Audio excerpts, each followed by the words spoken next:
Gas demand అయిపోయింది కదా. నేను ఇప్పుడు ఇండక్షన్ స్టవ్లో మునగాకు ఫ్రై ఎలా చేయాలనేది మీకు ఇప్పుడు చూపిస్తాను. ముందు ఫ్లాట్గా ఉండే కడాయి తీసుకోండి. తర్వాత కొంచెం ఆయిల్ వేసి పోపు వేసుకోండి.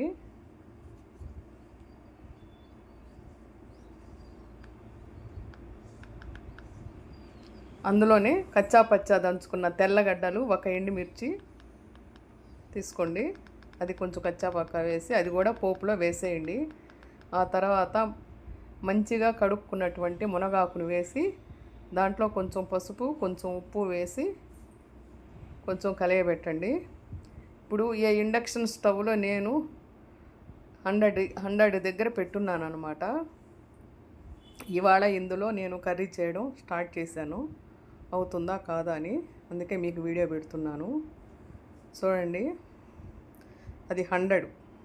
తర్వాత ముందుగా నానబెట్టుకున్న కొంచెం పెసరపప్పు, వేయించి నానబెట్టుకున్న కొంచెం పెసరపప్పును కూడా వేయండి. బాగుంటుంది టేస్ట్, మనకి ప్రోటీను. అదేవిధంగా మునగాకులో ఉండే హై కాల్షియము మనకి మంచిది. అన్ని ఆకుకూరలకు మునగాకు మంచిది అంటారు కదా. దాంట్లో మనకి కొంచెం అన్ని విటమిన్స్, మినరల్స్ ఉంటాయి. ఇదంతా వేసిన తర్వాత 1 స్పూను ఆ 2 స్పూన్లు నీళ్లు వేయండి. నీళ్లు వేసి కలియబెట్టండి.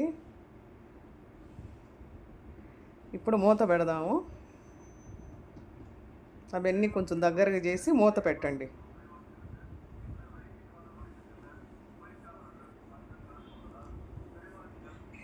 తర్వాత తీసి మూత కొంచెం కలియబెడతాము. నీళ్లు ఆవిరైపోయాయి చూసారు కదా.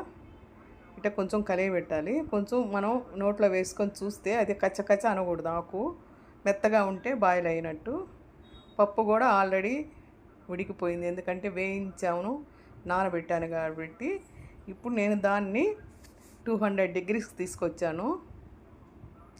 పెంచడం తగ్గించడం అనేది మనకి కింద బటన్ ఉంటుంది, మైనస్ ప్లస్ బటను. దాన్ని అడ్జస్ట్ చేసుకుంటే మనకి వస్తుంది అనమాట. చూడండి, ఆ నీళ్ళు కూడా డ్రై అయిపోయి పొడి పొడిగా అయిపోయింది.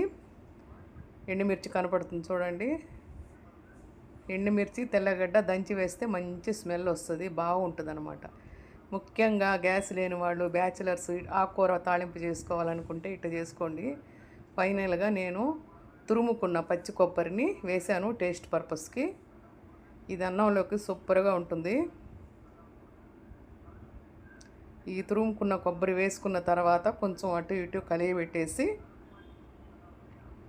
ఇప్పుడు ఉప్పు కావాలంటే ఉప్పు వేసుకోవచ్చు, సరిపోకపోతే.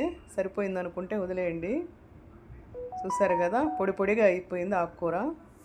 మునగాకు ఫ్రై ఇండక్షన్ స్టవ్లో చాలా బాగుంది.